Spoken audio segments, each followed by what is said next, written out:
Call us on your cell phone. Culinary Hotline Bling. That can only It can only be that time of the week when it's a Wednesday and you tune into your feel-good breakfast show. It's time for the Culinary Hotline Bling! Ting, ting, ting! And a very special edition it is today because the month of Ramadan is over and Muslims in South Africa and all around the world are celebrating Eid today. So the question is, do you know what Eid is? Well, stay tuned because today in the kitchen we have the amazing Chef Ammaarah Petersen who will be answering all our questions about Eid celebrations. And also remember to post your questions or your comments to our social media pages. Great to have you back in the kitchen, Ammaarah. Thank you for having me, Kat. Excellent, excellent. So let's start with the basic question to get that out of the way and talk about what is Eid. So basically Eid is sort of the celebration that you get to enjoy with your friends, your family, after the month of fasting. So it's normally a 3-day celebration, but like in Cape Town, we really only celebrated 1 day. Okay. But it's actually like a 3-day celebration where God says, you know what, you've had stay-at-home food, you've been good to your neighbors, you've tried to be the best person that you possibly could have been. So just rejoice and have a good time. So in other parts of the world, it can actually go up to a 3-day long celebration. Yeah, every single day for 3 days, they're together. eating, they're just enjoying themselves. That is absolutely amazing. So is there a definite point of when Eid is celebrated? Definitely. The same way that like the Ramadan starts with regards to going to go sight the moon. Because the Islamic sort of calendar works with the lunar. So it works with the lunar calendar. So in order for you to know when the new month is, you got to sight the moon. Okay. So yesterday we had to go to 3 Anchor Bay and actually sight the moon in order to see if today was the first day of the fast. Oh, right. So now it means there's a new moon that has started, which means a new lunar month, and thus the beginning of the Eid celebrations. And so during this time, what do the Muslim community do to celebrate Eid?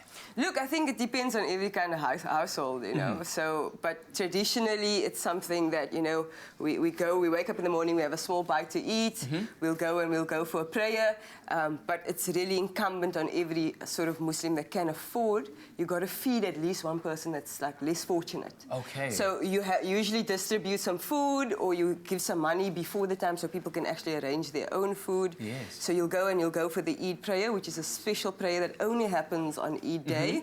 You'll come back and you'll enjoy a massive breakfast with your family. You'll go and greet all the rest of your family, your friends, and then you'll have a massive lunch. Yes. And then you'll just eat the entire day and just enjoy and you know, just celebrate the fact that you've achieved or try to achieve to become a better person. And I'm assuming during this time there are those conversations of reflection on what the past month of Ramadan has meant. Definitely, in the without growth a doubt. of the community, the growth of the family, the strengthening of bonds between humanity. Yeah, definitely, without a doubt. And I think that, like for me personally, if you look at what science teaches us, you know, it takes 21 days to break a habit. So here you're spending 30 days trying to get the habit of, you know, every single day you're sending your neighbor something to eat, you know. You're like physically practicing, trying to perfect your 5 times a day prayers and just being very conscientious of God. Sure. You know, so it's a full 30 days where you're doing it every single day. Or at least trying to do it every single day. That's amazing. So by the 30, like today, which is the first, you actually feel spiritually enriched and you just feel like a better person. You know? Excellent. So on this day, the start of, or the end of Ramadan and the Eid celebration starting, what is the appropriate way to greet? So we have a special greeting and we say Eid Mubarak. Eid Mubarak. Eid Mubarak, and this means have a blessed Eid. So a blessed celebration. All right. You know, there's a saying that God says, like, the way you spend your day is an indication of whether He's accepted your good deeds and your good actions, you know. So we always, when we meet each other, we always say, have a blessed Eid, because if you're having a blessed Eid, it means that all your actions of the past 3 days has been accepted by God. And I understand that also, is it Eid Saeed is also a variation of the Yes, greeting? definitely. For us here in Cape Town, we usually just say Eid Mubarak. People in Saudi Arabia, they say Eidun Saeedun, meaning like have a fantastic, happy, joyous occasion, you know. So it just depends on different parts of the world which term they'll use, you know. Yeah, loving learning from you, and we're going to get into the food very shortly, so make sure that you stay tuned to the Culinary Hotline. Bring! Ting, ting! It's my feel-good breakfast show. Call us on your cell phone. Culinary Hotline Bling. That It can only only means mean one thing. It's that time of the morning, time for the Culinary Hotline. Bling!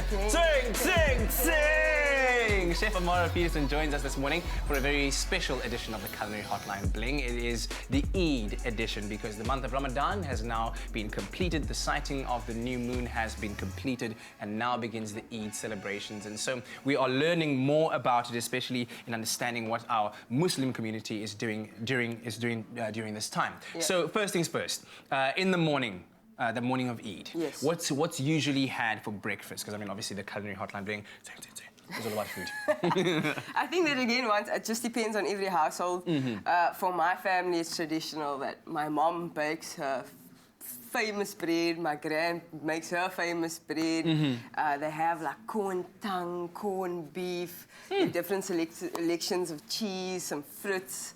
But like I said, every household is very, very different. Yeah. It's just like a spread of food. Yeah. Sometimes you'll have pies on the table. Sometimes you'll have pizzas on the table. Sure. But it's like traditionally, there must be corned beef, must be baked bread and coleslaw. That's like for us a The must. table buffet is stacked out. Yeah, Wow. definitely. What about, I've heard there's something called the snack table. So is there like a yeah. main buffet table and then there's a snack table? Yes, basically. So it was like a craft table kind of Oh, a wow. thing. That's a table where you just have like lots of luxuries, some cakes, some biscuits. And that's because what happens is throughout the day we have friends, family coming in to wish you Eid Mubarak. Yes. So you have something on the table to offer them, whether it's juice and a piece of biscuit or a piece of cake. You know, that's just kind of the table that you have there. For everybody to snack on, you know. All right, okay. And then yesterday I actually met a gentleman who said that today he's going to have a massive celebration, a lunch. Oh, yes, and like definitely. there's 120 people invited to this gosh. lunch and I just dropped. But this is amazing. So tell me about this lunch and what happens there. Yeah, traditionally we have like a massive lunch, and the thing is you don't know who's coming, you know, so you just prepare as much as you possibly can, you know. Traditionally, there's always just a crayfish curry on the table and a roasted lamb leg and biryani or seafood paella, some vegetables, some salad, some rice. I think, again, it depends on what the family likes. For me personally, I try and like spice things up on Eid. So this year, instead of me doing a crayfish curry, I'll be doing like a crayfish thermidor, just to give people different sort of flavors and tastes, you know. All right. Or what you're about to make for us right now, which is what I'm about to make for you today. pan-fried lemon and paprika veloute? Veloute, yes. Oh, veloute. It's a veloute. It's a French veloute. sauce. Yes. You've got. It's a French fish sauce. Here we go. Show us how to make this delicious Okay, dish. so first things first, what I want to do is I just want to heat up a nice saucepan. I'm going to be making a nice sauce to go over my pan-fried prawns. Yes. You could do this on a fire, obviously way more flavor. Okay. You could do this in the oven as well.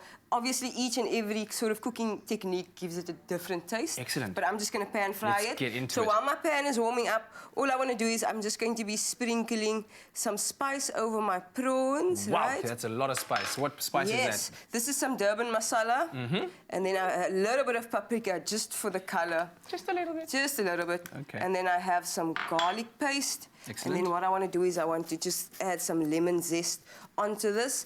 The thing about this dish is you could do this the night before. The only suggestion I would have is if you are marinating it the night before, you don't actually add the lemon because the lemon actually cooks fish. So if ever you're marinating any fish in advance, you never ever add the lemon because the lemon is acid, so it actually cooks the fish. And you actually see it if you were to squeeze some lemon over, let's say, some raw salmon. If you leave it there for long enough, it starts turning white in those spots where you... Yes, because the acid cooks, because it's a soft sort of meat. Excellent. So first things first, for our veloute, we're going to add in our butter, and we're going to add in rosemary. The thing about like a hard herb is you have to heat it up to release all the flavor from it. It's not like parsley or coriander where you add it in at the end because it doesn't need excess heat. With rosemary and thyme, you got to sort of roast it off in order to get that sort of the best flavor out of it. We're going to add some onions to that. That pot sounds like it's at exactly the perfect heat right now. You got to hear the sizzle. That sizzle is beautiful. Yeah, the sizzle is very good. By the way, you at home, if you've just tuned in, we are making a lemon and paprika pan-fried prawns with veloute.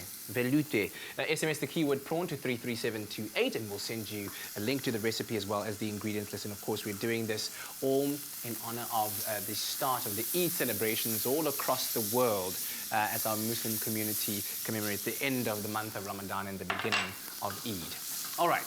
Okay, cool. Next thing, while my onions are getting nice and brown, I've added my butter to my pan. Okay. What I want my butter to be nice and nutty, which is like lightly browned, as Oh, you can yes. see.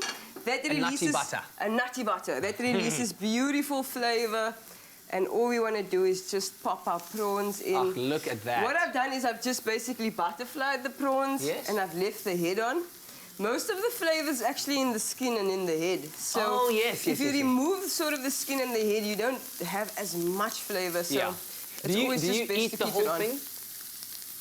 Because I mean, when I'm eating prawns, I can't not like get involved with the head and squeeze all the juice out. And people are like, ew, that's disgusting. Why are you doing that? I'm like, no. You've got to suck the head. You like, have that's to. definitely one of the pleasures of any crustacean. Yeah, you know? It's because all absolutely. the flavors in there. So we want to make sure that we get the best out of it. So sucking it is key. Excellent. You know? So we got the prawns that are being pan fried over there while we get involved with our velouté on the side here. So my onions are nice and sort of like golden, Brown, you know. yes. It's a golden color. It's not completely brown. The darker you make your onions, the darker your sauce will be. Oh, so I okay, don't want good. it to be too dark.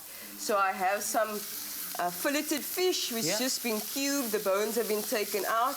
Could that be any fish of your choice?